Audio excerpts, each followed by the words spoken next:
Hello नमस्कार दोस्त, BK science classes में आपका स्वागत है। आज हम देखेंगे मध्यकालीन इतिहास। मध्यकालीन इतिहास में देखेंगे इस्लाम धर्म का उदय।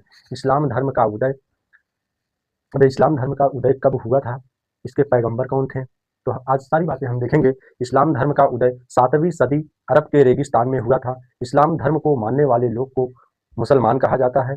मुसलमान अरबी भाषा का शब्द है जिसका अर्थ होता है पवित्रता या शांति में प्रवेश करना। इस्लाम धर्म के संस्थापक पैगंबर हजरत मोहम्मद साहब थे। अब इसको डिटेल में बोर्ड पर लिखते हैं, आप लोग देखें। इस्लाम धर्म का उदय 7वीं सदी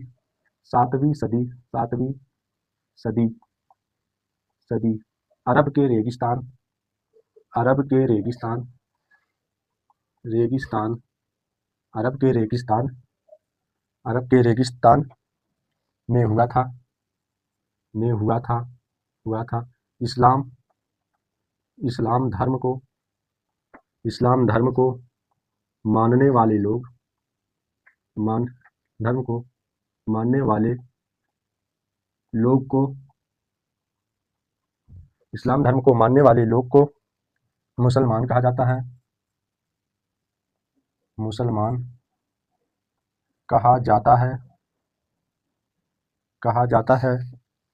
इस्लाम धर्म अरबी भाषा का शब्द है। इस्लाम धर्म अरबी भाषा का शब्द है जिसका जिसका जिसका अर्थ होता है पवित्रता या शांति में प्रवेश करना। पवित्रता या शांति में प्रवेश करना शांति में प्रवेश करना। इस्लाम धर्म के संस्थापक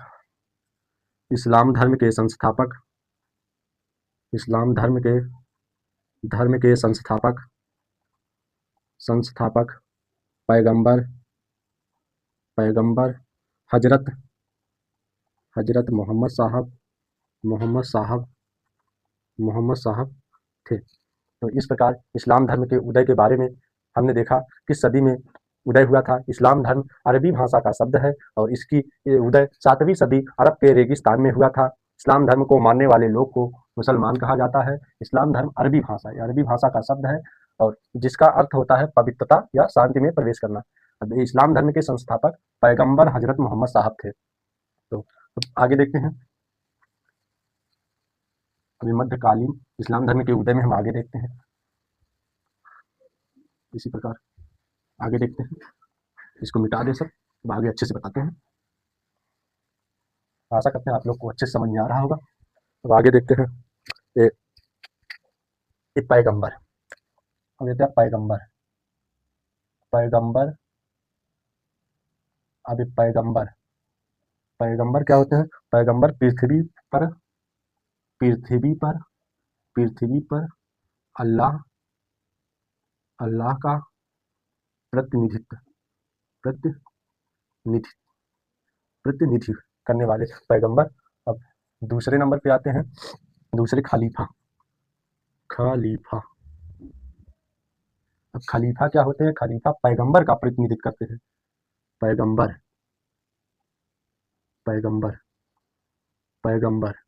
का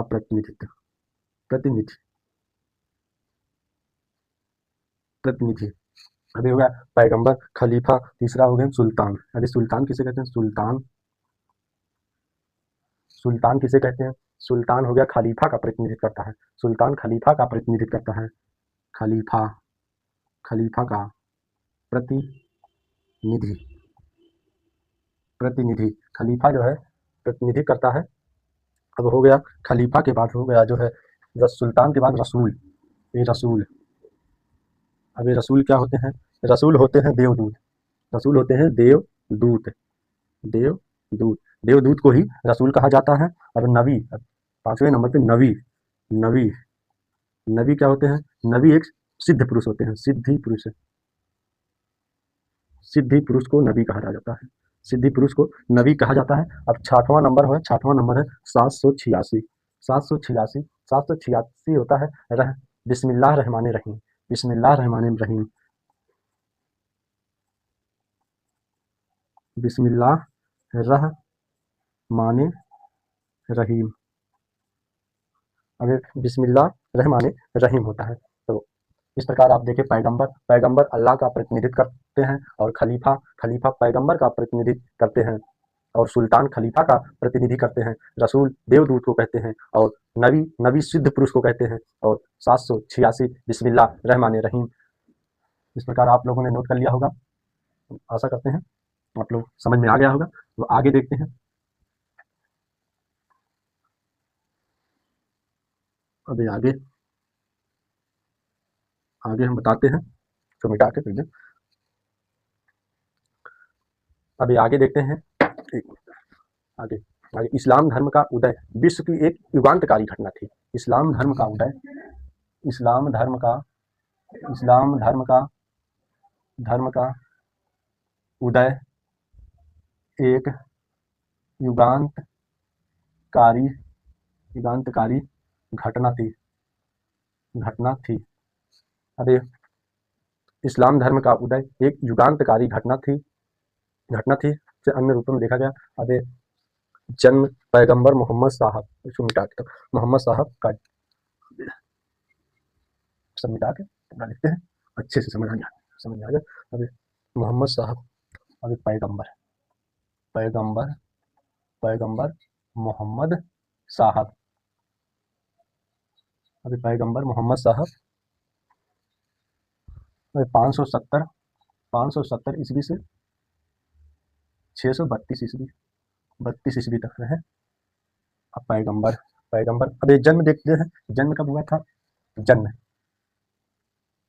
जन्म हुआ था 570 ईस्वी में 570 ईस्वी में। और स्थान किस जगह हुआ था। स्थान मक्का में कुरैश कबीले में। ये जन्म हो गया।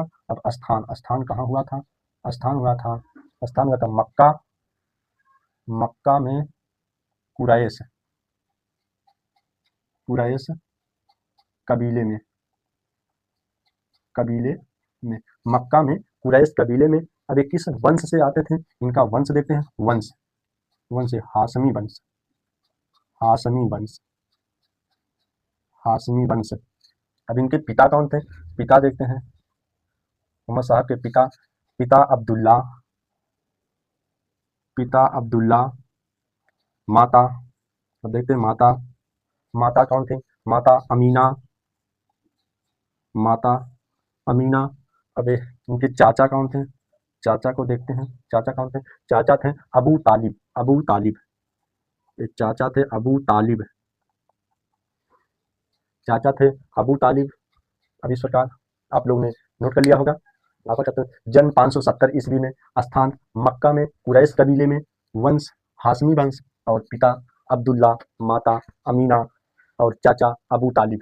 तो आगे देखते हैं, और आगे इस प्रकार आप लोगों ने नोट किया होगा। अब ये देखते हैं दादा। इनके दादा कौन थे। अब ये दादा अल मुतल्लिम अल अल मुतल्लिम। अब ये दादा अल मुतल्लिम थे। और इनकी पत्नी, अब इनकी पत्नी कौन थी। पत्नी अब पत्नी खदीजा थी। और पुत्री पुत्री पुत्री इनकी थी फातिमा पुत्री थी इनकी फातिमा। और भतीजा भतीजा व दामाद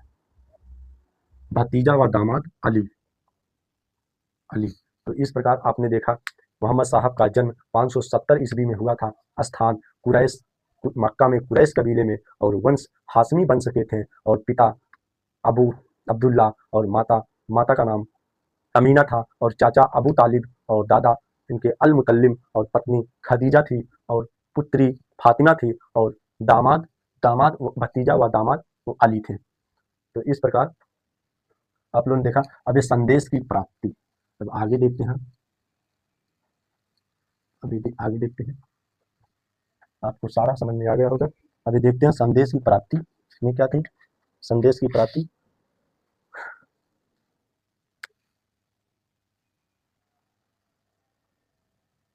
संदेश की प्राप्ति संदेश की प्राप्ति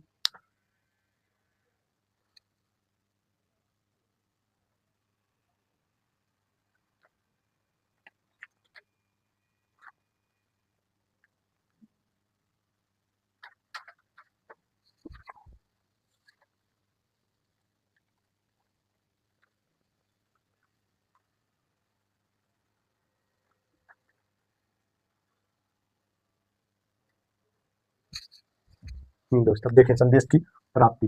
अब ये संदेश की प्राप्ति थोड़ा सा हिंट डाल दिए थे। तो अब देखें संदेश की प्राप्ति में क्या थी। अब 40 वर्ष मोहम्मद साहब ने 40 वर्ष की अवस्था में 1610 ईस्वी में हीना नामक गुफा पर चले गए। हीना नामक गुफा पर अल्लाह के दूत जिब्राइल से मोहम्मद साहब को इस संदेश की प्राप्ति हुई। तो 40 वर्ष की अवस्था में 40 वर्ष की अवस्था में वर्ष की अवस्था में 40 वर्ष की अवस्था में 610 ईस्वी में 610 ईस्वी में हीरा हीना हीना नामक गुफा हीना नामक गुफा में अल्लाह के दूत से संदेश की प्राप्ति